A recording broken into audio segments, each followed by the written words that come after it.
20 رکعت تراویح پر گفتگو چل رہی تھی تو آپ کی خدمت میں سب سے قبل رسول اکرم صلی اللہ علیہ وسلم کے عمل مبارک پر 2 حدیثیں پیش کی، جیسے ثابت ہوا کہ رسول اکرم صلی اللہ علیہ وسلم نے 20 رکعت تراویح اور 3 رکعت وتر الگ الگ پڑھے ہیں۔ اس یہ بھی ثابت ہوا کہ آپ نے تراویح بھی پڑھی ہے اور جماعت بھی کرائی ہے۔ نمبر 2، خلفائے راشدین حضرت ابو بکر صدیق، حضرت عمر بن خطاب، حضرت عثمان بن عفان، حضرت علی بن ابی طالب رضی اللہ عنہ، خلفائے راشدین کے مبارک دور کا تذکرہ کیا اور اس پر دلائل پیش کیے کہ حضرات خلفائے راشدین اور دور خلافت راشدہ میں تراویح کا معمول 20 رکعت تھیں اور وتر الگ تھے۔ آج آپ کی خدمت میں صحابہ کرام رضی اللہ عنہ مجمعین، دیگر تابعین، ائمہ اربع، مشائخ کرام، امت کا اجماع، بلاد اسلامیہ، مختلف آپ کی خدمت میں حوالہ جات پیش کیے جائیں گے تاکہ بات کھلے کہ تراویح 20 رکعت ہی ہے۔ صحابہ کرام رضی اللہ عنہ مجمعین کا دور مبارک دیکھیے۔ حضرت عبداللہ بن مسعود رضی اللہ تعالیٰ عنہ، قیام اللیل المروزی، صفحہ 157۔ عن زید بن وهب كان عبد الله بن مسعود رضی اللہ عنہ يصلي بنا في شهر رمضان فينصرف وعليه ليل، قال الأعمش كان يصلي 20 ركعة ويوتر بثلاث۔ حضرت عبداللہ بن مسعود رضی اللہ عنہ 20 رکعت تراویح اور 3 رکعت وتر پڑھاتے تھے۔ اللہ اکبر۔ حضرت عبداللہ بن مسعود رضی اللہ تعالیٰ کون ہیں؟ 8ویں نمبر پر کلمہ پڑھ کے داخل ہونے والے، اسلام میں آنے والے صحابی۔ حضرت عبداللہ بن مسعود کون ہیں؟ حضرت ابو موسیٰ اشعری رضی اللہ عنہ فرماتے ہیں جب ہم مدینہ منورہ آئے ایک عرصہ تک سمجھتے رہے کہ شاید یہ اہل بیت ہی کا فرد ہے۔ حضرت عبداللہ بن مسعود کون ہیں؟ صحیح بخاری میں استخر القرآن من اربعۃ، صحابہ کرام میں سے بطور خاص ان 4 سے قرآن پڑھو۔ ان میں پہلا نام عبداللہ بن مسعود رضی اللہ تعالی عنہ کا ہے۔ عبداللہ بن مسعود رضی اللہ کون ہے؟ بہت بڑے پائے کے صحابی ہیں۔ میں مزید اس وقت ان کے حوالے پہ گفتگو نہیں کر رہا، یہ بتانا چاہتا ہوں کہ صحابہ کرام میں سے بطور خاص یہ شخص کی بنیاد ہے فقہ حنفی کی، حضرت عبداللہ بن مسعود رضی اللہ تعالی عنہ۔ اس کی جو سند ہے وہ مکمل عمدۃ القاری شرح بخاری میں علامہ عینی نقل فرمائی ہے، باب فضل من قام رمضان۔ رواہ محمد بن نصر المروزی قال اخبرنا يحيى بن يحيى قال اخبرنا حفص بن غياث عن الاعمش عن زید بن وهب قال كان عبد الله بن مسعود رضی اللہ عنہ۔ ان میں پہلے راوی یحییٰ بن یحییٰ، یہ صحیح بخاری، صحیح مسلم، سنن ترمذی، سنن نسائی کے راوی اور تقریب التہذیب ثبتن ثقتن امام ہیں۔ نمبر 2، حفص بن غیاث، یہ سیاستہ کے مرکزی راوی ہے، تقریب التہذیب جلد صفحہ 1430، ثقتن اور فقیہ ہے۔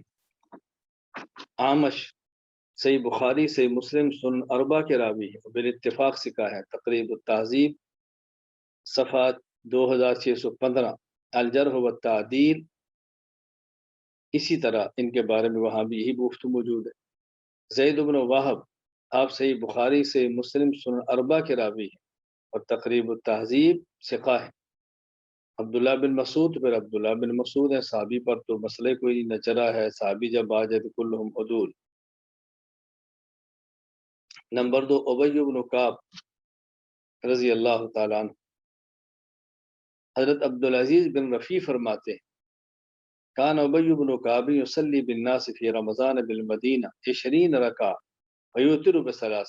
مصنف ابن ابی شیبہ جلد 2 صفحہ 224، کتاب الصلاۃ، باب کم یصلی فی رمضان من رکعہ۔ ابی بن کعب بھی تراویح کے معاملے معروف اور مرکزی صحابی ہیں رضی اللہ تعالی عنہ۔ تابعین کرام، صحابہ کرام کے بعد تابعین کو دیکھ۔ نمبر 1، عطاء ابن ابی رباح عن عطاء قال ادرکت الناس وهم يصلون 23 رکعتا بالوتر۔ عطا فرماتے ہیں میں نے لوگوں کو دیکھ پایا، جب تابعی کے میں نے لوگوں کو دیکھا، لوگوں کو پایا ایسے کرتے دیکھا، اس کا مراد صحابہ کرام ہوتے ہیں یا اقل درجہ پھر تابعین ہوں گے۔ کیا دیکھا؟ ہم یصلون 23 رکعتم بالوتر، یہ 20 رکعت تراویح اور 3 رکعت وتر پڑھتے تھے۔ اللہ اکبر۔ نمبر 2، ابراہیم بن یزید النخعی ان الناس كانوا يصلون 5 تراویحات فی رمضان، کتاب الآثار بروایت امام ابی یوسف، صفحہ 41، باب الصحب۔ حضرت ابراہیم بن یزید فرماتے ہیں کہ لوگ تراویح پڑھا کرتے تھے، اور تراویح 20 پڑھا کرتے، 5 تراویحات، 5 تراویح ہے یعنی 20 تراویح پڑھا کرتے تھے۔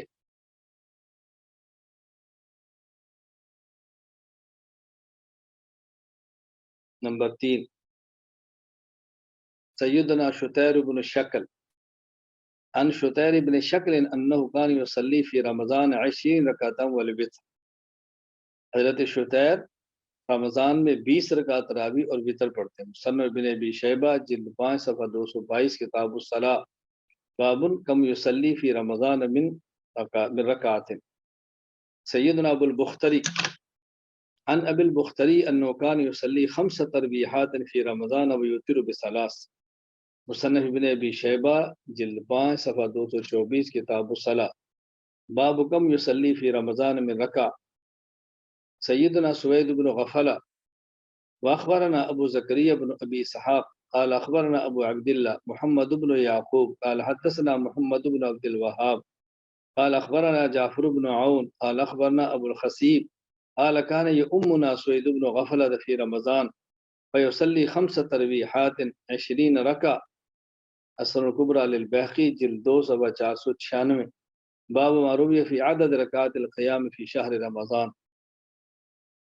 تو حضرت سوید بن غفلہ اللہ ابو الخصیب فرماتے ہیں ہمیں یہ تراویح پڑھایا کرتے، کتنی؟ 5 تراویح ہے 20 رکعت، پھر تصریح ہے 5 تراویحات 20 رکعتن، 5 تراویح کی وضاحت کی ہے کہ 20 رکعت۔ سیدنا ابن ابی ملیکہ بہی قال حدثنا وکیع عن نافع بن عمر قال كان ابن ابی ملیکہ یصلی بنا فی رمضان 20 رکعہ، مصنف ابن ابی شیبہ جلد 5 صفحہ 223 224، کتاب الصلاۃ، باب کم یصلی فی رمضان من رکع۔ ابن ابی ملیکہ رمضان میں 20 رکعات کی جماعت کراتے تھے، نافع بن عمر کہتے ہیں ہمیں پڑھاتے، جماعت کراتے، یصلی بنا۔ سیدنا سعید بن جبیر عبد الرزاق قال حدثنا عبد الرزاق عن الثوری عن اسماعیل بن عبد الملک قال كان سعید بن جبیر يؤمنا في شهر رمضان فكان يقرأ بالقراءتين جميعا، يقرأ ليلة بقراءة ابن مسعود فكان يصلي 5 تراويحات، مصنف عبد الرزاق جلد 4 صفحہ 204، باب قیام رمضان۔ حضرت اسماعیل بن عبد الملک اللہ اکبر فرماتے ہیں کہ سعید بن جبیر رمضان میں ہمیں جماعت کراتے، اور آپ قراءت عثمان اور قراءت عبداللہ بن مسعود دونوں قراءتوں میں پڑھتے، اور نماز کتنی پڑھاتے؟ 5 تراویح یعنی 20 رکعت۔ سیدنا علی بن ربیعہ عن سعید بن عبید ان علی بن ربیعہ كان يصلي بهم في رمضان 5 تراویحات ويوتر بثلاث، مصنف ابن ابی شیبہ جلد 5 صفحہ 224، کتاب الصلاۃ، باب کم یصلی فی رمضان من رکع۔ علی بن ربیعہ یہ ان کو جماعت کراتے، یصلی بہم جماعت کراتے تراویح کی، اور 5 تراویحات یعنی 20 رکعت اور 3 وتر الگ کراتے۔ سیدنا حارث عن الحارث انه كان يؤم الناس في رمضان بالليل ب20 ركعة ويوتر بثلاث، مصنف ابن ابی شیبہ جلد 5 صفحہ 224، کتاب الصلاۃ، باب کم یصلی فی رمضان میں رکع۔ حضرت حارث فرماتے ہیں حضرت حارث یہ لوگوں کو رمضان میں تراویح کی جماعت کراتے، 20 رکعت اور 3 وتر، اللہ 20 رکعت اور 3 وتر کے ساتھ۔ اس کے بعد اجماع امت، پہلے میں نے آپ کی خدمت میں رسول اکرم صلی اللہ علیہ وسلم کو مبارک عمل پیش کیا، پھر آپ کی خدمت میں خلفائے راشدین کو پیش کیا، پھر صحابہ کرام کو پیش کیا، تابعین کو پیش کیا، اب سنی اجماع امت۔ اجماع امت کسے کہتے ہیں؟ ہوا اتفاق المجتہدین من امت محمد صلی اللہ علیہ وسلم فی عصر علی حکم شرعی۔ حضرت شیخ محمد اعلیٰ تھانوی وفات 1191 ہجری، کشف اصطلاحات کشاف اصطلاحات فنون لتھانوی کے اندر یہ بات موجود ہے. میں صرف سمجھا رہا ہوں کہ اجماع امت کی تعریف کیا ہے.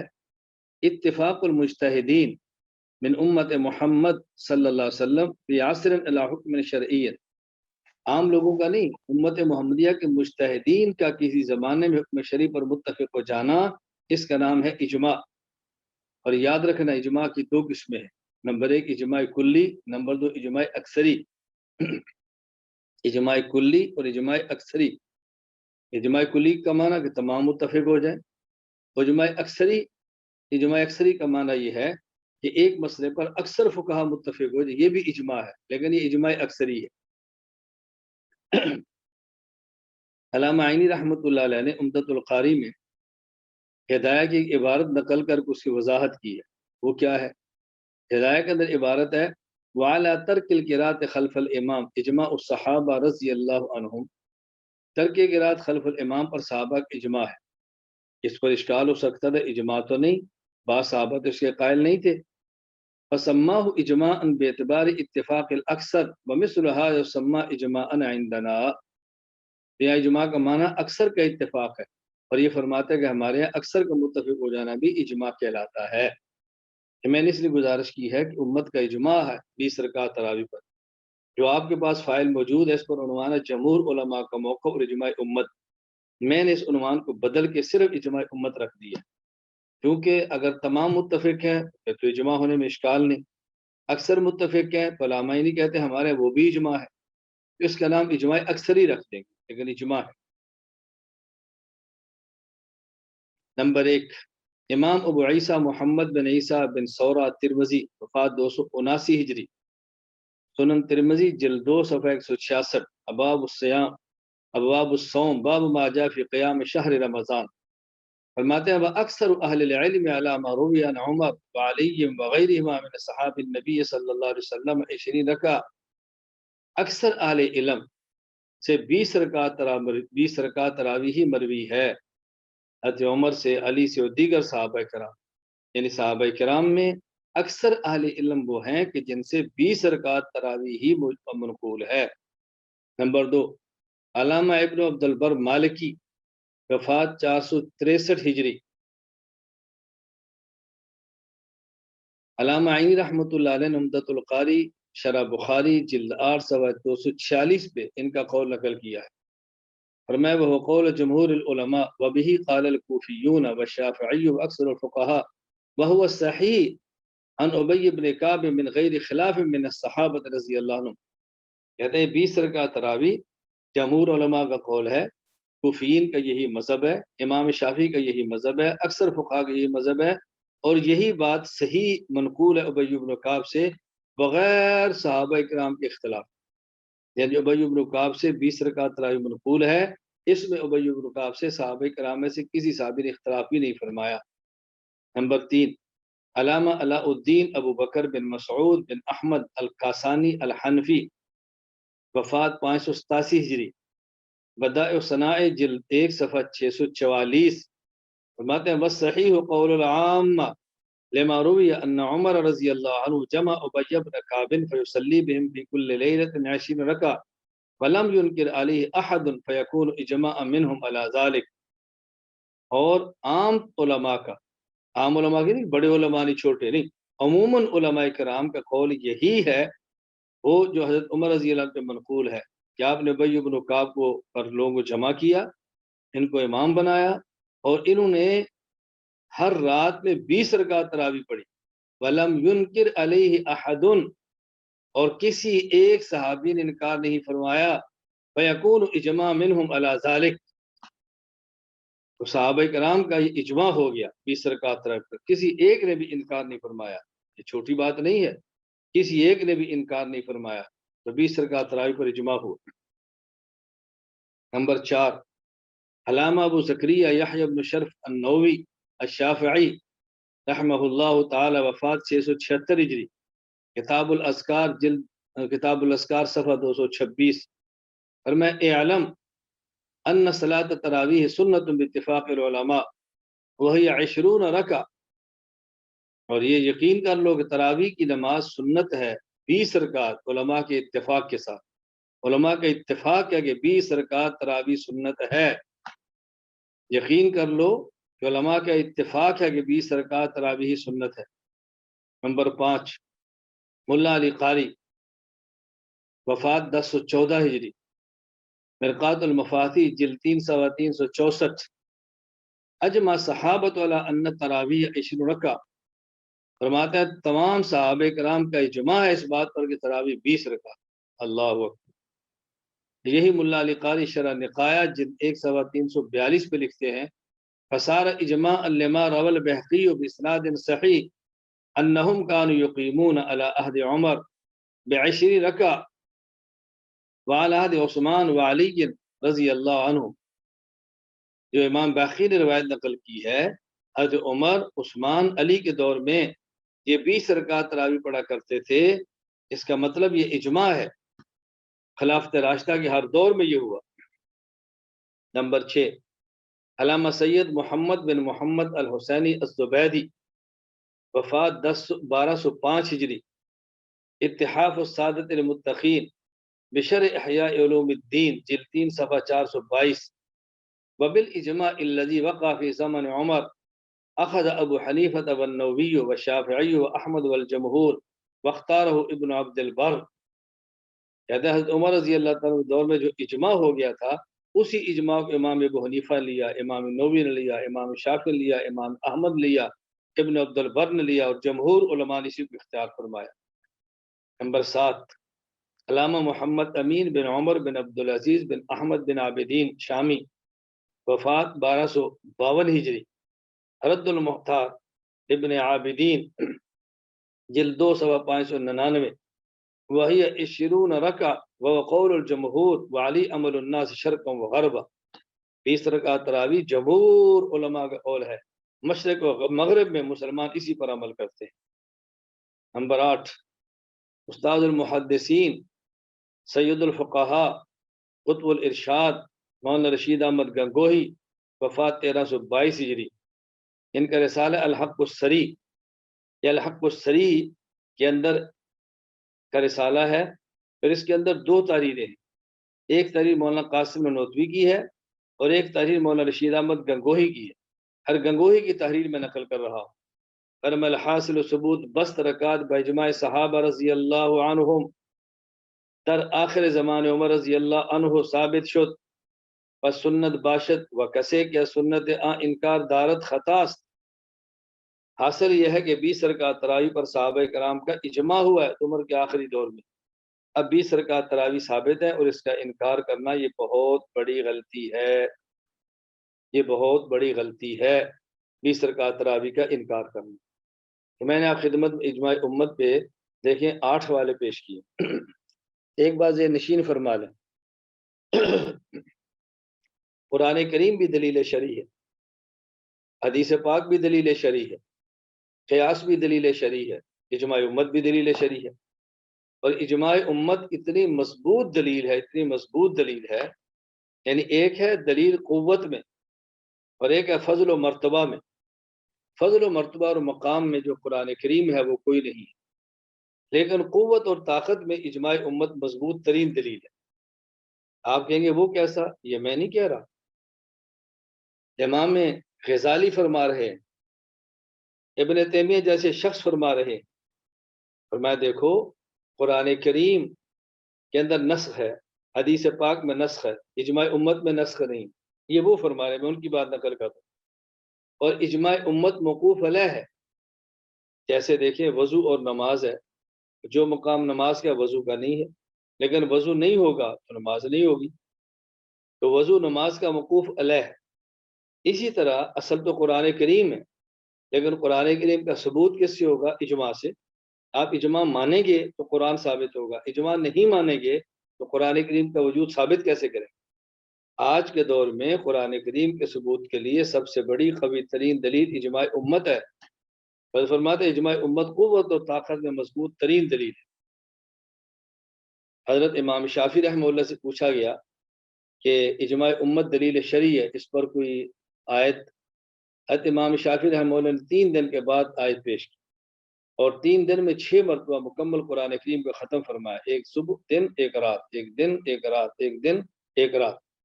اور پھر فرمایا کہ قرآن کریم سورۃ النساء آیت نمبر 115، وَمَن يُشَاقِقِ الرَّسُولَ مِن بَعْدِ مَا تَبَيَّنَ لَهُ الْهُدَىٰ وَيَتَّبِعْ غَيْرَ سَبِيلِ الْمُؤْمِنِينَ نُوَلِّهِ مَا تَوَلَّىٰ وَنُصْلِهِ جَهَنَّمَ وَسَاءَتْ مَصِيرًا۔ اجماع امت، اللہ تعالیٰ نے مومنین کے راستے کو چھوڑنے کو گمراہی قرار دیا ہے، اور میں اجماع امت پہ دلیل شرعی یہ قرآن کریم کی آیت ہے۔ یہ بات میں آپ کو اس لیے سمجھا رہا ہوں کہ اپنی دلیل کو نہ سمجھنے کی وجہ سے کبھی ہمیں الجھن ہوتی ہے۔ جب ہم کسی عقیدے پر دلیل پیش کرتے ہیں، مخالف کہتے ہیں آیت پیش کرو، حدیث پیش کرو، تمہارے پاس اجماع ہے، آیت کیوں نہیں ہے؟ ہمارے ہی حضرات الجھن میں پڑ جاتے ہیں کہ یار ہم اجماع کیوں پیش کر رہے ہیں؟ بھئی اجماع مضبوط دلیل شرعی ہے، یہ بات آپ کو کیوں نہیں سمجھ آ رہی؟ اجماع مضبوط دلیل شرعی ہے، اجماع مضبوط ترین دلیل ہے، گھبرایا مت کرو، اجماع کو چھوٹی دلیل ہے۔ آپ کا جو مخالف ہے وہ دیکھتا ہے کون سی بات کیا نہیں ہے، کون سا سوال کرنا ہے، اور کیسے ان کو قابو کرنا ہے۔ میں گزارش کرتا ہوں کہ ہمارا جو کام ہے بحمد اللہ تعالیٰ پورے عالم میں یہ پری پلان ہے، یہ جو پورے عالم میں کام ہے یہ ترتیب کے ساتھ ہے، یہ ہنگامی حادثاتی نہیں ہے، باقاعدہ ہم ترتیب کے ساتھ اس کام کو کر رہے ہیں۔ ہمارا مقصد ہے کہ پورے عالم میں اپنے عقائد، اپنے اعمال پھر دلائل کے ساتھ اس کو پیش کر دیا جائے، اور یہ سمجھایا جائے کہ دلیل کون سی پختہ ہے، کون سی دلیل مضبوط ہے۔ بہت سے لوگ آپ سے ایسے معاملات پہ سوال کریں گے، میں سمجھانے کے لیے 2 مثالیں دیتا ہوں۔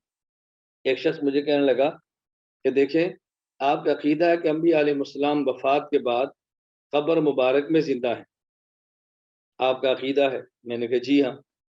کہا جی اس پہ دلیل؟ میں نے کہا اجماع۔ وہ آپ سے کیا کہیں گے؟ اس پر قرآن پیش کرو، نبی قبر میں زندہ ہے قرآن پیش کرو، نبی قبر میں زندہ ہے حدیث پیش کرو، پہلے قرآن مانگیں۔ مجھے ایک ساتھی نے کہا کہ آپ قرآن پیش کریں، میں نے کہا پہلے پیغمبر کی موت ہے پھر پیغمبر کی حیات ہے۔ میں آپ سے پوچھتا ہوں کہ آپ پیغمبر کی موت کے قائل ہیں؟ جی ہاں، رسول اکرم صلی اللہ علیہ وسلم پر موت آئی ہے۔ میں نے کہا دلیل؟ کہا جی کل نفس ذائقۃ الموت۔ میں نے کہا نفس تو آپ بھی ہیں، آپ پر موت آ گئی؟ کہا جی نہیں۔ میں نے کہا پھر اس آیت سے ان کی موت کیسے ثابت ہوئی؟ اس میں تو خبر ہے کہ آپ پر موت آنی ہے، موت آ گئی ہے، اس پہ آیت پڑھو۔ کہتا انک میت وانہم میتون۔ میں نے کہا انک میتن تو آپ کو تب خطاب کیا جب اس دنیا میں زندہ تھے، تو زندہ کو میتن کہہ رہے ہیں تو موت آئی تو نہیں نا، اس میں تو بتایا جا رہا موت آئے گی۔ وہ جی آیت پیش کرو جس میں یہ ذکر ہو کہ موت آ گئی ہے۔ جی اللہ توفی الانفس حین موتها۔ میں نے کہا انفس میں تو آپ بھی شامل ہیں، آپ پہ تو موت نہیں آئی۔ جی کل من علیہا فان۔ میں نے کہا من علیہا تو آپ بھی آپ پر فنا ہو گئے ہیں۔ بھائی ایک آیت پیش کرو پیغمبر پر موت آئی ہے، کہنے لگا اگر موت نہیں آئی تو صحابہ کرام نے دفن کیوں کیا؟ میں نے کہا یہ آیت ہے، صحابہ کرام نے دفن کیا، یہ آیت ہے۔ کیا جی نہیں؟ میں نے کہا آیت پیش کرو نا، کوئی آیت پیش کرو کہ حضور پاک پر موت آئی ہے، وقوع موت پر کوئی آیت ہے تو وہ بتا۔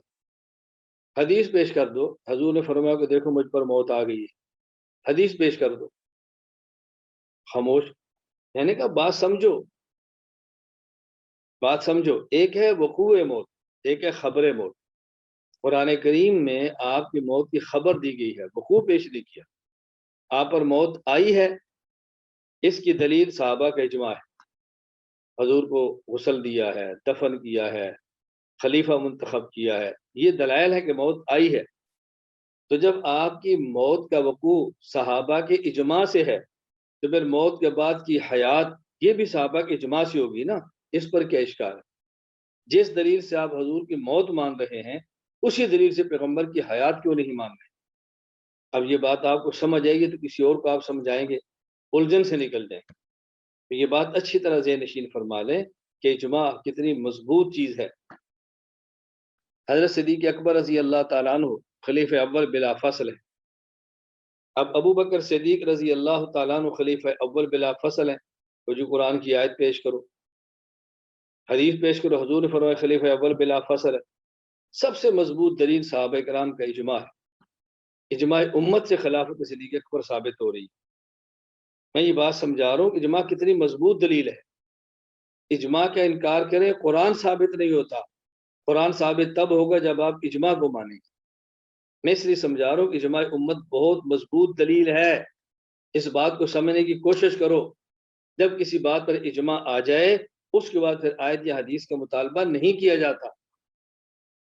اللہ کے پیغمبر کا ارشاد ہے لن تجتمع امتی علی الضلالہ، میری امت کا ضلالت اور گمراہی پر اجماع نہیں ہو سکتا.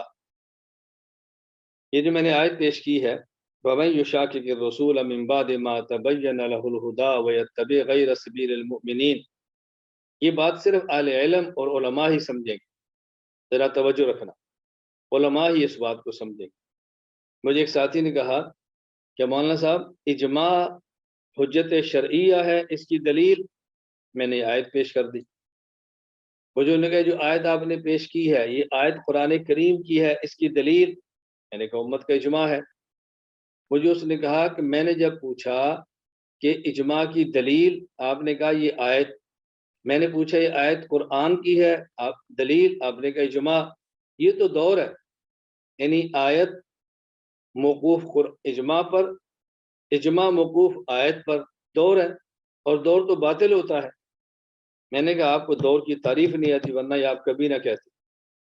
اٹھاؤ کتبی، دور کی تعریف کیا ہے؟ توقف الشیء علامہ توقف علیہ ذالک الشیء من جہت واحدہ، ایک چیز دوسری پر موقوف ہو، دوسری پہلی پر موقوف ہو، توقف کی جہت ایک ہو، اسے دور کہتے ہیں. توقف کی جہت بدل جائے اس کو دور نہیں کہتے. باپ بیٹا، بیٹا موقوف ہے باپ پر، باپ نہ ہو تو بیٹا کیسے ہوگا؟ اور باپ موقوف ہے بیٹے پر، بیٹا نہیں ہوگا اس کو باپ کون کہے گا؟ تو بیٹا باپ پر موقوف ہے اپنے وجود میں، اور باپ اپنے بیٹے پر موقوف ہے باپ کہلوانے میں. باپ تب کہیں گے جب بیٹا ہوگا، بیٹا نہیں ہوگا تو باپ کون کہے گا؟ اور باپ ہوگا تو بیٹے کو وجود ملے گا، باپ نہیں ہوگا تو بیٹے کو وجود کیسے ملے گا؟ یہ دور نہیں. میں نے کہ اسی طرح اجماع قرآن پر موقوف ہے حجت ہونے میں، قرآن اجماع پر موقوف ہے ثبوت میں. تو اجماع کے توقف کی وجہ اور ہے اور قرآن کے توقف کی وجہ اور ہے، دور نہیں ہے. مجھے وہ کہنے لگا کہ میں نے کئی ایک درسگاہوں میں یہ سوال کیا ہے، اساتذہ سے کیا ہے، اگر مجھے آپ نہ ملتے تو میں غیر مقلد ہو جاتا، اگر آپ نہ ملتے تو میں غیر مقلد ہو جاتا. میں نے اسے کہا میں نے آپ کا سوال بھی دور کیا ہے اور میں یہ بھی بتا سکتا ہوں کہ یہ سوال آپ کو سمجھایا کس نے. پھر کہتا ہے کس نے؟ میں نے ایک ایسے عالم کا نام لیا جو پہلے مماتی تھے، رسول اکرم صلی اللہ علیہ وسلم حیات القبر کے منکر تھے اور بعد میں وہ غیر مقلد ہو گئے. میں نے کہا یہ وہ شخص ہے. پھر کہتے ہیں بالکل وہی. آپ کو کیسے پتا چلا؟ میں نے کہا حکیم کو پتا ہوتا ہے کون سی مرض کس علاقے میں ہے. ہم اس فن پر حکیم ہیں، میں سمجھتا ہوں یہ مرض کس کس علاقے سے اٹھتا ہے، ہماری ان فطروں پہ نظر ہے، میں سمجھتا ہوں اس کی وجہ وہی ہے.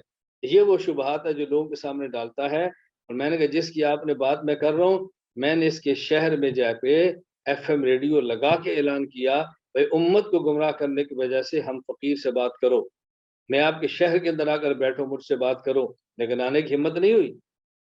میں ایسا کر رہا ہوں ان شبہات کو سمجھو، ہمارا مقصد ان شبہات کو توڑنا ہے. اچھا ایک بات اور سمجھیں، اجماع امت کے منکر کے لیے جو دو سزائیں اللہ نے قرآن کریم میں بیان فرمائی ہے بہت عجیب. وَمَن يُشَاقِقِ الرَّسُولَ مِن بَعْدِ مَا تَبَيَّنَ لَهُ الْهُدَىٰ وَيَتَّبِعْ غَيْرَ سَبِيلِ الْمُؤْمِنِينَ نُوَلِّهِ مَا تَوَلَّىٰ وَنُصْلِهِ جَهَنَّمَ. پہلی سزا ہدایت نہیں دیں گے، دوسری سزا جنت نہیں دیں گے. منکر اجماع کو دو سزائیں ملتی ہیں، دنیا میں ہدایت نہیں ملتی اور موت کے بعد جنت نہیں ملتی. مجھ سے ایک ساتھی نے سوال کیا ہم نے کتنے منکر اجماع دیکھے ہیں جو ٹھیک ہوئے ہیں، آپ خود اپنی کارگزاریاں بتاتے ہیں کہ فلاں غیر مقلد تھا وہ ٹھیک ہوا، فلاں بندہ تھا وہ ٹھیک ہوا. تو جب قرآن سے ثابت ہو رہا ہے کہ منکر اجماع کو ہدایت نہیں ملتی تو پھر آپ کیسے کہتے ہیں فلاں منکر اجماع کو ہدایت مل گئی؟ میں نے کہا بات اچھی طرح سمجھو، منکر اجماع کی دو قسمیں ہیں. ایک منکر وہ ہے جو دلیل کی بنیاد پہ انکار کرتا ہے، ایک منکر وہ ہے جو ضد اور اناد کی بنیاد پہ انکار کرتا ہے. جو منکر اجماع دلیل کی بنیاد پر ہو اس کو دلیل ملے وہ توبہ کر کے ہدایت پا لیتا ہے، اور جو منکر اناد کی بنیاد پر ہو وہ ہدایت نہیں ملتی. قرآن جس منکر کی بات کرتا ہے یہ دلیل والا نہیں انکار والا ہے، یہ غلط فہمی والا نہیں، غلط فہمی والا نہیں ہے، یہ ضد کی بنیاد پہ انکار کر رہا ہے. قرآن کریم اٹھا کر دیکھو، وَإِذْ قَالَ رَبُّكَ لِلْمَلَائِكَةِ إِنِّي جَاعِلٌ فِي الْأَرْضِ خَلِيفَةً. میں آگے چلتا ہوں. اللہ تعالیٰ نے ملائکہ سے فرمایا میں اسجدوا لآدم، تمام نے سجدہ کیا. فسجد الملائکۃ کلہم اجمعون، تمام نے سجدہ کر لیا الا ابلیس. تاریخ انسانیت میں سب سے پہلا منکر یہ ابلیس ہے، اس کو ہدایت نہیں ملی. کیوں؟ ابلیس کے انکار کی بنیاد دلیل نہیں تھی، اس کے بنیاد حسد کی آگ تھی، بغض اور کینہ تھا، وہ آج تک خراب ہو رہا ہے.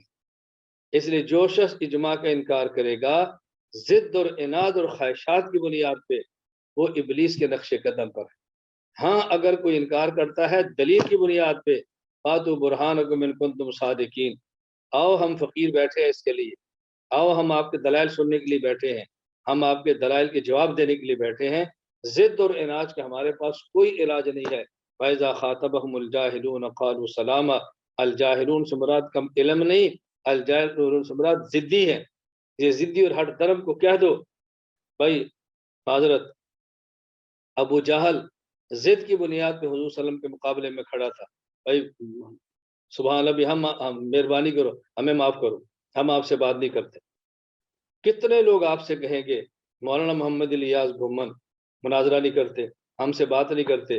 میں نے کہا ہم نے کر کے دیکھ لیے. دلیل کی بنیاد پہ تو کریں نا، ضد کی بنیاد پہ کیا کریں، شرارت کی بنیاد پہ کیا بات کریں گے؟ اپنا وقت ہم ضائع کرنے کے لیے تیار نہیں ہیں. ہاں دلیل ہو، ہم دلیل سنتے ہیں، اور اچھی کوئی دلیل پیش کرے تو اس کو شاباش بھی دیتے ہیں، پھر اس کے شبہات کو دور کرتے ہیں. یہ ہمارے ذمے ہے شبہات کو صاف کرنا. اللہ تعالیٰ میں توفیق عطا فرمائے. میں نے کل آپ کی خدمت میں یہی بات کی تھی نا کہ دیکھو میں نے آپ کی خدمت میں 15ویں شعبان پر احادیث پیش کی ہیں، پھر اس کے بعد شبہات پیش کی ہیں، شبہات کے دلائل سے رد پیش کیا ہے. اتنی تفصیل گفتگو آپ میڈیا پر دیکھ لو، کسی شخص کی شعبان کے حوالے سے اتنی مدلل اور مفصل گفتگو نہیں ہوگی. اس کے باوجود ایک چھوٹا سا کلپ آ جائے گا، آپ شک میں پڑ جاتے ہیں. کچھ عقل تو آپ کے اندر بھی ہونی چاہیے نا، کچھ فہم تو آپ کے اندر بھی ہونی چاہیے کہ بغیر ضد، اناد، شرارت، بغض، مناظرہ، حسد اور کسی پر اعتراض اور تنقید کے ہم یوں دلائل سے بات کر رہے ہیں.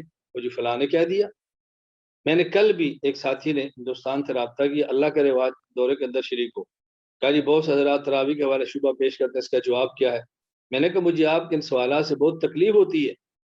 ہم نے دورہ شروع کرایا، آپ آنے کے لیے تیار نہیں. میں نے انگلینڈ ساتھیوں سے رابطہ کیا، امریکہ رابطہ کیا. میں نے کہا بھی کیا پوزیشن ہے؟ کہا جی کچھ احباب آ رہے ہیں، عام طور پر علماء کا ذہن ہے یہ تراویح کے مسائل تمہیں پتہ ہے، یہ تمہیں پتہ ہے عید کا، اس کو کیا پڑھنا. میں نے کہا ان سے کہو ایک بار شرکت کر، ایک بار قریب آ جاؤ، ایک بار دیکھ لو، پھر آپ کو احساس ہو جائے ہم کتنی عرق ریزی سے، ہم کتنی محنت سے. میں آپ کو بتا نہیں سکتا کہ مجھے اس کے لیے کتنا جاگنا پڑتا ہے، کتنا. یہ جو آپ کی خدمات میں چیزیں پیش آ رہی ہیں اور اس پر محنت ہو رہی ہے، مجھے اور مجھ سے وابستہ افراد کو کتنا جاگنا پڑتا ہے، کتنی محنت کرنی پڑتی ہے، آپ اس کا تصور بھی نہیں کر سکتے. لیکن ہم لگے ابھی ہمارے ذمے، ہم اپنے حضرات کی خدمت کے لیے موجود ہیں. خیر میں نے کچھ اجماع پر بات کی ہے، یہ بات سمجھانے کے لیے کہ اجماع امت مضبوط ترین دلیل شرعی ہے، مضبوط ترین دلیل شرعی ہے. دین اسلام کے ہیں 4 اساس، قرآن و سنت، اجماع اور قیاس. یاد رکھ لیں، اس کو لکھ لیں، اس کو چھاپیں، اپنی خانقاہوں میں، مدارس میں، مجالس میں لگائیں لکھ کے، اس کو شعر لکھ کے لگا دیں. دین اسلام کے ہیں 4 اساس، قرآن و سنت، اجماع اور قیاس. دین اسلام کے ہیں 4 اساس، قرآن و سنت، اجماع اور قیاس. یہ لکھ کے لگائیں. میں وقتاً فوقتاً ایسی چیزیں پیش کرتا رہتا ہوں اور میں ساتھی سے کہتا ہوں بھائی آپ اس کو لکھو، آپ کبھی مرکز تشریف لائیں، کبھی دیکھیں، جہاں میں باہر بیٹھتا ہوں مجھے مہمان ملنے والے آتے ہیں، میں نے پیچھے ایک شعر لکھ کے لگایا، آنے والے مہمان کی نظر پڑتی ہے مچل جاتے ہیں۔ اور الحمدللہ میں نے اب دیکھا کہ بہت بڑے بڑے ہمارے ایسے بزرگ بھی دنیا سے گئے تو ان کی خبروں پر بھی اب میں نے شعر لکھا، اپنی آنکھوں سے دیکھا اور چلا، لوگوں نے اس کو بہت چلایا۔ میرے مجھ سے کئی بات پوچھتے ہیں تو میں ان کو بسا اوقات یہ لکھ کے دے دیتا ہوں، آٹو خراب میں نے لکھ لو، میں خاک نشیں ہوں میری جاگیر مسلح، میں خاک نشیں ہوں میری جاگیر مسلح، شاہوں کو سلامی میرے مسلک میں نہیں ہے، میں خاک نشیں ہوں میری جاگیر مسلح، شاہوں کو سلامی میرے مسلک میں نہیں ہے۔ یہ لکھ کے لگاؤ، اپنا ذہن بناؤ، غیرت کے ساتھ جینا سیکھو، غیرت کے ساتھ جینا سیکھو، قوت دلیل کے ساتھ جینا سیکھو۔ آپ کے پاس بحمد اللہ تعالی جبل اوہ سے پختہ دلائل ہیں، آپ کے پاس آیات ہیں، احادیث ہیں، اجماع ہے، قیاس ہے، ائمہ ہیں، فقہا ہیں، کس بات کی کمی ہے آپ کو؟ آج کے دور میں ہم فقیر آپ کے ساتھ بیٹھے ہیں، ہمت سے کام لو، ہمت سے، گھبرانا نہیں ہے، ابھی دلائل سیکھو اور دلائل لے کر پوری دنیا پہ چھا جاؤ، بیٹھ جاؤ میڈیا پر، اس میڈیا کا صحیح استعمال کرو، صحیح استعمال کرو۔ مجھے پرسوں ایک عالم کا میسج ہے، بہت پیارا میسج تھا، مجھے فرمانے کے مولانا لا ریب اور لا شک اس دور میں میڈیا کو مسلمان آپ نے بنایا، کہتے ہیں لا ریب میڈیا کو مسلمان آپ نے کیا، یعنی جس طرح میڈیا صحیح کام لینا چاہیے وہ آپ نے کیا۔ آپ میں سے ایسے احباب موجود ہیں جو میرے پاس 2 دن رہے ہیں یا 3 دن رہے ہیں یا 1 دن میرے رابطے میں، وہ آپ کو بتا سکتے ہیں کہ میں بلا مبالغہ بس اوقات 8 گھنٹے یومیہ واٹس ایپ استعمال کیے، 4 گھنٹے تو معمول ہے، ہر بندے کا جواب دینا، ہر بندے کو کور کرنا، ہر بندے دلیل پہنچانا، ہر بندے کی بات کو سننا، اس محنت کے ساتھ ہم چلتے ہیں۔ اللہ تعالی ہم سب کو بات سمجھنے کی توفیق عطا فرمائے۔ میں اس لیے گزارش کر رہا ہوں، دیکھو رمضان کورس آ رہا ہے، میں تو کہوں گا ممکن ہو تو علماء شریک ہو، ورنہ غیر علماء کو شریک کرو۔ خواتین کا کورس آ رہا ہے رمضان کا، اپنی بہنوں بیٹیوں کو شریک کرو، ماں کو شریک کرو، اس میں صرف خواتین ہوگی، پڑھانے والا کوئی مرد نہیں ہوگا۔ آگے بچوں کا کورس آ رہا ہے، اپنے بچوں کو ترغیب دو، بچوں کو شریک کرو۔ مجھے سر اتنا عجیب لگتا ہے، آج میں نے ایک میسج کیا بچوں کے حوالے سے، مجھے 2 علماء کے میسج آئے، بس ہم بچوں کی نعمت سے محروم ہے، دعا کریں بچہ ملے تو پھر۔ میں نے کہا مسلمان آدمی تمہارا بھتیجا نہیں ہے، بھتیجی نہیں ہے، خاندان میں اور نہیں ہے، کتنے آرام سے میسج کو صاف کر دیتے ہیں کہ جی میرا بچہ نہیں ہوگا تو ہم وہ بھی کریں گے۔ اللہ کے نیک بندو، محنت کرو، محنت، اپنے حلقے احباب میں بات چلا دو۔ ہم نے اپنی ہمت کی حد تک امت کو سنبھالنا ہے۔ اللہ تعالیٰ مجھے بھی اور آپ سب کو اس بات کے لیے قبول فرمائے، اللہ ہم سے راضی ہو جائے اور اللہ ہم سب کو قبول فرمائے۔ خیر، میں نے آپ کی خدمت میں اجماع امت کو پیش کیا ہے، اجماع امت آپ کے سامنے آئے۔ نمبر 1 صحابہ کرام، نمبر 2 تابعین، نمبر 3 اجماع امت، ائمہ اربع، حضرت امام اعظم ابو حنیفہ، حضرت امام شافعی، امام مالک، امام شافعی، حضرت امام اعظم ابو حنیفہ، نعمان بن ثابت،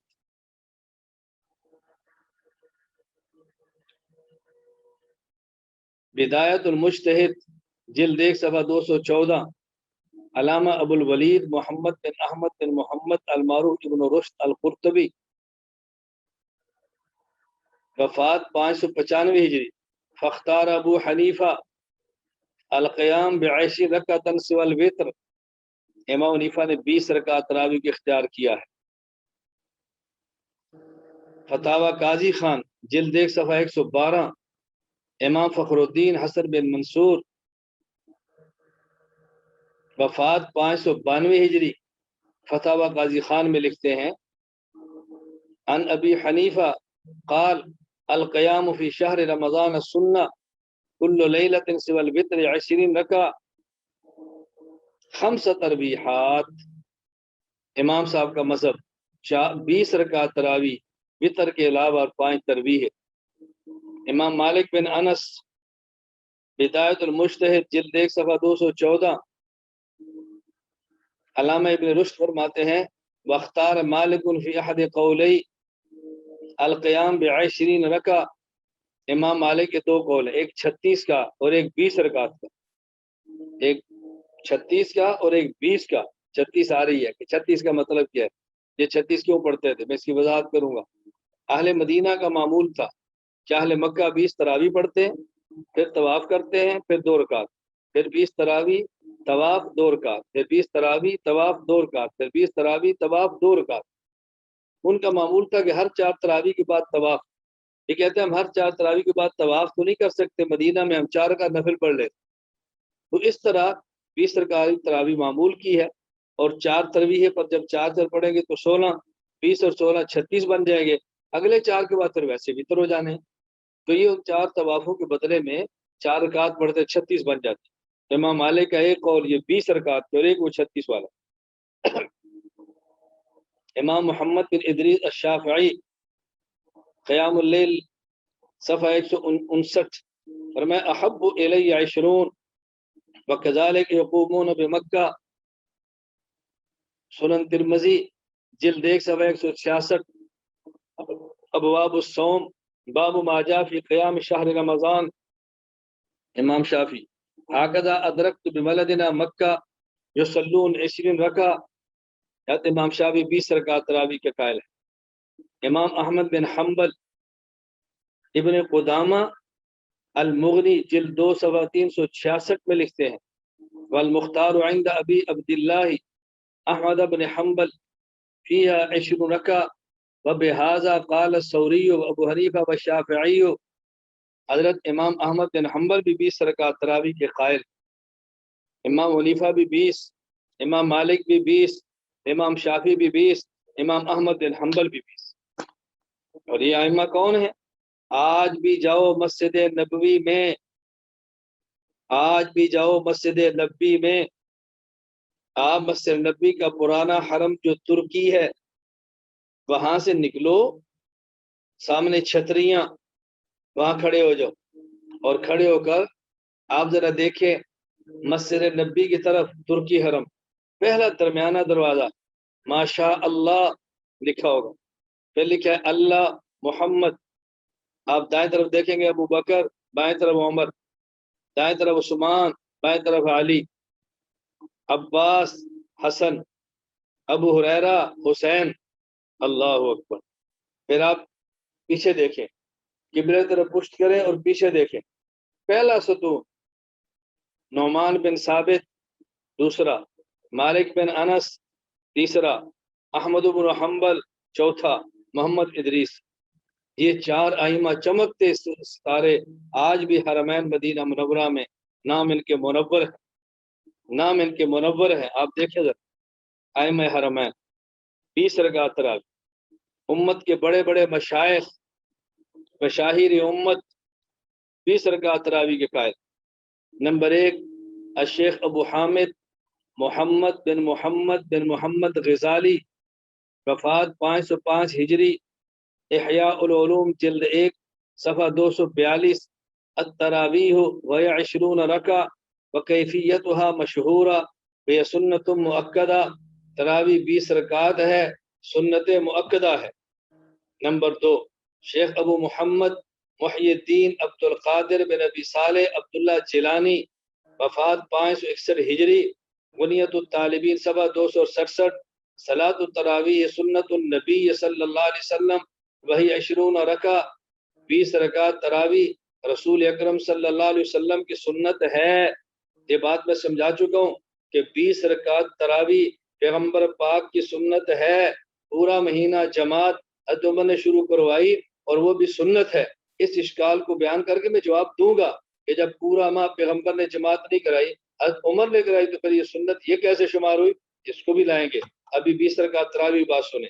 شیخ امام ابو المواہب عبد الوہاب بن احمد بن علی شعرانی الشافعی، وفات 973 ہجری، المیزان الکبریٰ للشعرانی صفحہ 217، التراویح فی شہر رمضان 20 رکعہ، رمضان المبارک میں تراویح یہ 20 رکعت ہے، رمضان مبارک میں تراویح یہ 20 رکعت ہے، 20 رکعت سنت۔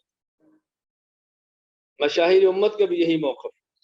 اچھا، مشاہیر امت کے بعد آئیے ہم پوری دنیا میں اس وقت کے یعنی قرون اولا میں بلاد اسلامیہ ذرا ان کو دیکھتے ہیں وہاں کیا ماحول تھا۔ نمبر 1 اہل مکہ، نیل الاوتار للشوکانی غیر مقلد، منہ مانگی موت، اپنے گھر کی گواہی، جلد 357 قال الامام مالک بن انس وبمکہ ب23 مکہ میں 3 وتر 20 رکعت۔ نمبر 2 مصنف ابن ابی شیبہ جلد 5 صفحہ 244 کتاب الصلاۃ باب کم یصلی فی رمضان میں رکع قال الامام عطاء بن ابی رباح المکی التابعی ادرکت الناس وهم یصلون 23 رکعۃ بالوتر۔ نمبر 3 سنن ترمذی جلد 1 صفحہ 166 ابواب الصوم عطاء بن ابی رباح مکی تابعی فرماتے ہیں قال الامام محمد بن ادریس الشافعی وہکذا ادرکت ببلد بمکہ یصلون 20 رکعہ۔ ہاں، حضرت امام شافعی کے بارے میں امام ترمذی فرماتے ہیں امام محمد بن ادریس شافعی فرمایا کرتے تھے مکہ مکرمہ میں 20 رکعت تراویح لوگ پڑھتے۔ آگے چلیے اہل مدینہ مصنف ابن ابی شیبہ جلد 5 صفحہ 223 کتاب الصلاۃ باب کم یصلی فی رمضان۔ ابن ابی ملیکہ مشہور تابعی مدینہ منورہ کے رہنے والے 30 صحابہ کرام کی زیارت تہذیب و تہذیب۔ نافع بن عمر فرماتے ہیں کان ابن ابی ملیکہ یصلی بنا فی رمضان 20 رکعہ، مدینہ منورہ 20 رکعت۔ مصنف ابن ابی شیبہ جلد 5 صفحہ 224 کتاب الصلاۃ باب کم یصلی فی رمضان میں رکعہ۔ مشہور محدث داؤد بن قیس مدینہ منورہ کے رہنے والے آپ فرماتے ادرکت الناس بالمدینہ فی زمن عمر فی زمن عمر بن عبد العزیز وابان بن عثمان یصلون 36 رکعہ ویوترون بثلاث، 36 رکعت تراویح اور 3 وتر۔ 36 کا معنی یہ میں وضاحت کر چکا ہوں۔ علامہ جلال الدین سیوطی وفات 911 ہجری الحاوی للفتاوی جلد 1 صفحہ 336 فرماتا ہے تشبیہا باہل مکہ حیث کانوا یطوفون بین کل تربیحتین طوافا ویصلون رکعتیہ ولا یطوفون بعد الخامسہ فاراد اہل المدینہ مساواتہم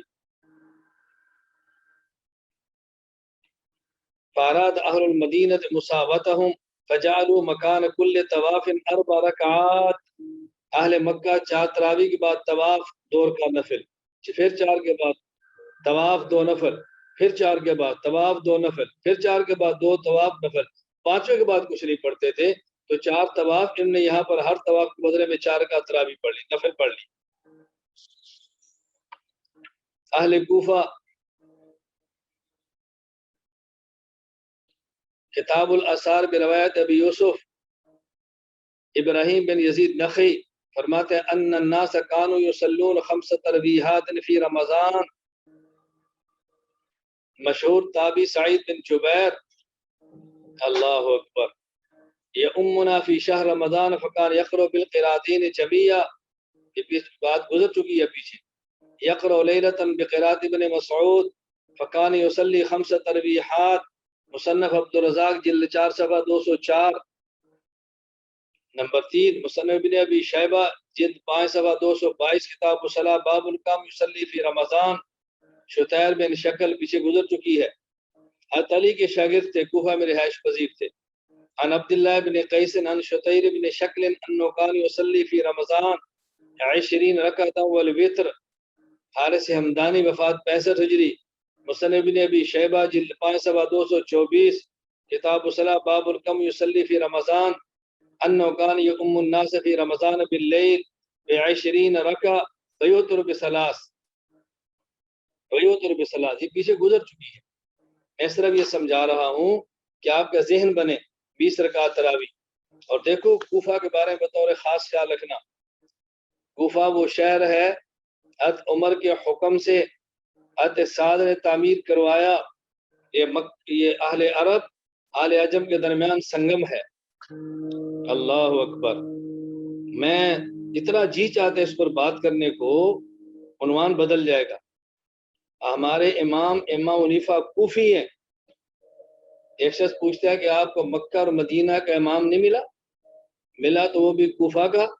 میں نے کہا امام حنیفہ پہلے امام ہیں، یہ مکہ مدینہ کے نہیں، یہ کوفہ ہی کے ہونے چاہیے تھے، اس لیے کہ بڑا جہاں سے جاتا ہے چھوٹا وہاں سے کام لے کے چلتا ہے۔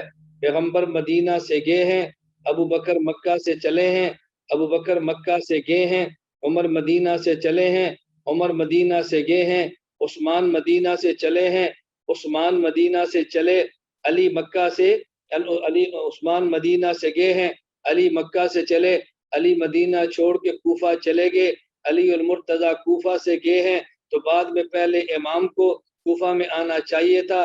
خلفائے راشدین 4 ہیں، ابو بکر عمر عثمان علی چوتھے خلیفہ ہیں۔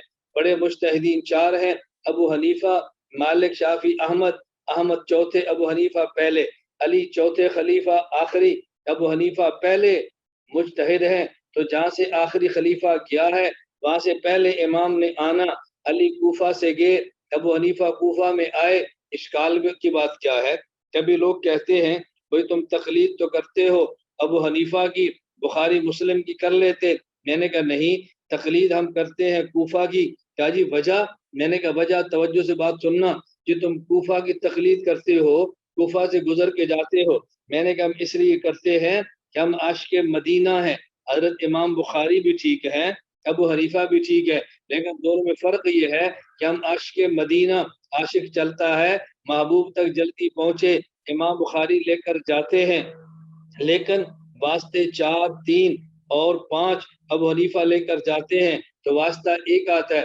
امام بخاری آئیں گے تو واسطے 5 ہوں گے 4 ہوں گے، ابو حنیفہ واسطہ ایک ہوگا۔ ان ابی حنیفہ ان انس بن مالک قال قال رسول اللہ، ایک واسطہ۔ ہم عشاق مدینہ ہے، کوئی تم ڈائریکٹ مدینہ نہیں جاتے، وایا کوفہ جاتے ہو۔ میں نے کہا پیغمبر پاک نے سمجھایا، الکامل ابن ادی میں موجود ہے، فرمایا من اراد المدینہ، اللہ کے نبی فرماتے ہیں کہ جو مدینہ آنا چاہے فلیات الباب، وہ دروازے سے گزر کر آئے۔ انا مدینہ علم والی بابھا، میں شہر علم ہوں، علی شہر علم کا دروازہ۔ ومن اراد المدینہ فلیات الباب، جو شہر آنا چاہتا ہے دروازے سے گزرے۔ نبی پاک مدینہ منورہ میں ہے جو شہر علم ہے، علی کوفہ میں ہے جو شہر علم کا دروازہ ہے۔ ایک آدمی مسجد میں جائے، صف اول پہ دروازے سے گزر کے با ادب نمازی، صف اول میں جائے دیوار پھلانگ کے بے ادب نمازی۔ حضور مدینہ، یہ شہر مدینہ، یہ شہر علم ہے، علی المرتضی کوفہ میں جو کہ شہر علم کا دروازہ ہے، دروازہ پھلانگ کے جاؤ بے ادبی، دروازے سے گزر کے جاؤ تو با ادب ہے۔ ہمیں نبوت نے بتایا کہ وایا دروازہ آؤ اور وہ کوفہ میں ہے۔ نہ سمجھ آئے تو امام بخاری کو دیکھ لو، حدیث الساری مقدمہ حدیث الساری کا مقدمہ، حضرت ابن حجر اسقلانی لکھتے ہیں امام بخاری کے بارے میں، جب ان نے پڑھا وہ بصرہ بھی گئے، امام بخاری نے پڑھا وہ حجاز بھی گئے، شام بھی گئے، جزیرہ بھی گئے، لیکن دونوں میں فرق گیا حجاز اور کوفہ میں۔ فرمایا واقمت بالحجاز 6 اعوام، میں حجاز میں 6 سال رہا ہوں، لا اخشی کم دخلت الی کوفہ، کوفہ کتنی بار گیا مجھے یاد ہی نہیں ہے۔ آپ ایک طالب علم کو کھڑے کر کے پوچھو بیٹا اس مدرسے میں کتنے سال رہے ہو، کہے گا جی 8 سال۔ دروازے کتنی بار گزرے ہو، کہا کہ مجھے یاد ہی نہیں۔ منزل میں رہنا یاد ہوتا ہے، دروازے سے گزرنا یاد نہیں ہوتا۔ بخاری مدینہ کو منزل مانتا ہے، 6 سال رہنا یاد ہے، کوفے کو دروازہ مانتا ہے، آنا اور جانا یاد ہی نہیں ہے۔ تو مدینہ ہماری منزل ہے اور کوفہ یہ ہمارا راستہ ہے۔ میرے دوستو، وایا جانا یہ تو اچھے لوگوں کا کام ہے، با ادب لوگوں کا کام ہے۔ کوفہ کی اہمیت کو سمجھو۔ ہمارے امام کوفہ میں تھے، کیوں؟ ادھر عرب ہے ادھر عجم ہے، عرب سے لیتے ہیں عجم کو دیتے ہیں، تو کوفہ پہ ہوں گے تو عرب سے لے کے عجم کو دیں گے۔ اگر عرب میں ہوں گے چاروں طرف عرب ہے، عجم میں ہوں گے چاروں طرف عجم ہے، وہ سنگم پہ بیٹھا ہے، عرب سے لے کے عجم کو دیتا ہے۔ کوفے کی اہمیت کو سمجھو، اہمیت کو سمجھو۔ رافضیت کی بدنامی کی وجہ سے کوفیت کو بدنام مت کرو، یہ بات ہمیشہ سے نشین فرما لو۔ روافض کی وجہ سے اس کو بدنام مت کرو۔ اللہ میں بات سمجھنے کی توفیق عطا فرمائے۔ میں بلاد حرمین کا تذکرہ کر آخر میں دیکھیں، مسجد نبی کے مشہور مسجد نبی اور حرم مکہ، اب دونوں کو دیکھیں۔ حرم مکہ کلیت الشریعہ و دراسات الاسلام مکہ مکرمہ کے استاد شیخ محمد علی صابونی ایک رسالہ لکھتے ہیں الہدی النبوی الصحیح فی صلاۃ التراویح. شیخ صابونی نے عہد خلافت راشدہ سے لے کر عہد حکومت سعودیہ تک پورا معمول ذکر فرمایا ہے کہ 20 رکعت تراویح رہی ہے. مسجد نبی کے مشہور مدرس مدینہ منورہ کے سابق قاضی شیخ عطیہ سالم مسجد نبی میں تراویح کے بارے میں 1400 سالہ تاریخ پر کتاب لکھی التراویح اکثر من انف عام، اور یہ ثابت کیا ہے کہ حرم مدینہ میں ہمیشہ سے 20، حرم مکہ میں ہمیشہ سے 20 معمول رہا ہے. اللہ میں یہ بات سمجھنے کی توفیق عطا فرمائے. کوئی آئندہ چل کے کم بھی کر دے، 10 بھی کر دے، ختم بھی کر دے، اس سے عمل ختم نہیں ہوگا. ہم دیکھتے ہیں تسلسل کس بات کا ہے، یہ بات ہمیشہ ذہن نشین فرما لے. ہم نے جو بلاد حرم کو پیش کیا ہے تسلسل میں پیش کیا ہے، موجود اور آئندہ دور کو پیش نہیں کر رہے ابھی کیا اور آئندہ کیا ہوگا. کہ میں اس لیے وضاحت کر رہا ہوں کہیں آپ کو کوئی دھوکہ نہ دے کہ جی دیکھو ابھی تو 10 رکعت ہے. بھائی 10 رکعت کرونا کی وجہ سے ہے، ابھی تو یہ ہے، یہ موجودہ کی بات ہے. ہم تو قرون اولیٰ کی بات کرتے ہیں، امت کے تسلسل کی بات کرتے ہیں، بعد والوں کی بات نہیں کرتے. اور وہ لوگ جو خود کو سلفی کہتے ہیں ان کو موجودہ مثال پیش کرتے شرم آنی چاہیے. سلفی اسلاف والوں کو کہتے ہیں، اخلاف والوں کو نہیں کہتے. تو تمہیں تو سلف کا عمل دیکھنا چاہیے جو 20 کا ہے. اگر کسی عذر مجبوری کی وجہ سے اس پر عمل نہ ہو تو اس کی بنیاد پر پرانی ترتیبیں نہیں بدلا کرتے. تو میں نے خیر آپ کی خدمت میں پیغمبر پاک کا عمل پیش کیا، خلافت راشدہ کو پیش کیا، صحابہ کرام کو پیش کیا، تابعین کو پیش کیا، ائمہ اربعہ کو پیش کیا، مشاہیر امت کو پیش کیا، اجماع امت کو پیش کیا، بلاد اسلامیہ کو پیش کیا. فاتوا برہانکم ان کنتم صادقین، فاتوا برہانکم ان کنتم صادقین. میرے دوستو ہم اسی محنت کو لے کر کھڑے ہیں. آپ سے میں درخواست کرتا ہوں ہمارے ساتھ کھڑے ہو جاؤ، دلائل کے ساتھ کھڑے ہو جاؤ. کوئی ہمارا آپ سے تقاضا، کوئی آپ سے مطالبہ نہیں ہے. اللہ کے لیے اپنے عقائد اور مسائل کو لے اور پورے عالم پہ چھا جاؤ، غیر سیاسی غیر عسکری طور پہ پورے عالم میں کام کرو. میں اکثر یہ بات کہا کرتا ہوں، بات چل پڑی ہے، لوگ جڑ رہے ہیں، عقائد کی اصلاح ہو رہی ہے. اب آپ کو کئی آئیں گے خراب کرنے کے لیے. فلاں ملک کے ہیں، ہمارے ملک کا نہیں پتا، پالیسی کا نہیں پتا، قانون کا نہیں پتا. میں نے کب کسی ملک کے قانون کی بات کی ہے؟ میں نے کب کسی ملک کے قانون کو چھیڑا ہے؟ میں نے کب کسی ملک کی پالیسی پر بات کی ہے؟